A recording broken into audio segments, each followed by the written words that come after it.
Bienvenue sur la chaîne Psy, soutien à la parentalité et réussite éducative. Aujourd'hui, nous allons parler de la relation toxique. Que faire si votre partenaire vous invalide et vous blâme constamment? Beaucoup de personnes vivent avec un partenaire qui nie tout. Il nie la violence, il nie la réalité, il nie votre droit de vous sentir mal. Il vous dit que vous inventez, que vous exagérez, que le problème, c'est vous. Et le pire, c'est que parfois, vous ne pouvez pas simplement divorcer. Vous ne travaillez pas. Vous êtes seul. Vous avez des enfants qui dépendent de vous. Aujourd'hui, je veux vous donner des outils clairs et scientifiquement prouvés pour commencer à sortir de ce piège, pas à pas. Ce que fait le négateur. Les recherches sur le contrôle coercitif montrent un schéma. Invalidation systématique. Il ridiculise vos émotions. Négation persistante. Ça n'est jamais arrivé, même face aux preuves. Isolement. Il vous coupe de vos réseaux de soutien et de vos ressources économiques. Inversion de la culpabilité. Il se présente comme une victime lorsque vous essayez de vous défendre. Tout cela est documenté dans des études sur la violence psychologique et cela provoque un épuisement mental profond. Effet sur la victime et sur les enfants. Risque accru de dépression et d'anxiété. Perte de confiance en sa mémoire et en son jugement. Chez les enfants, stress toxique, troubles du sommeil et baisse des performances scolaires. La science est claire, le silence ne protège pas les enfants, il les rend malades. Stratégie pour vous renforcer, même si vous ne pouvez pas encore vous séparer.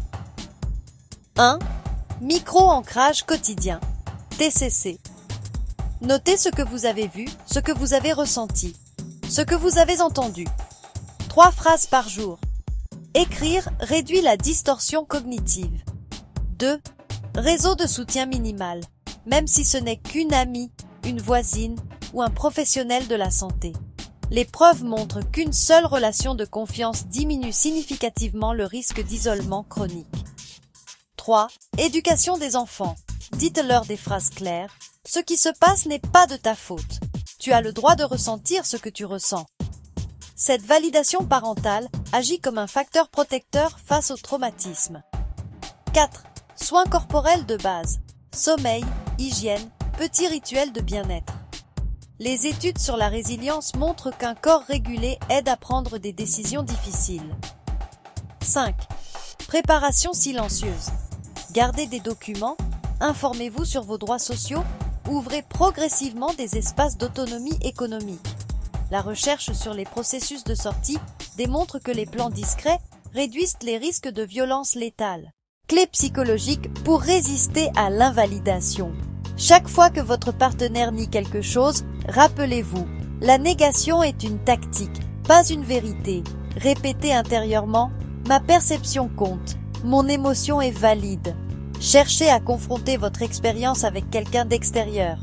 Les preuves montrent que cette confrontation brise l'effet du gaslighting. Message central. On ne peut pas toujours partir immédiatement. Mais vous pouvez commencer dès aujourd'hui à protéger votre esprit et celui de vos enfants, même s'ils continuent de nier. Chaque mot écrit, chaque réseau de soutien, chaque validation que vous donnez à vos enfants est un acte de résistance et de dignité. Rappelez-vous, vous n'êtes pas seul.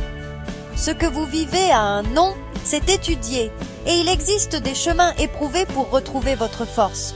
Commencez petit, mais commencez. Cela change déjà votre histoire et celle de vos enfants.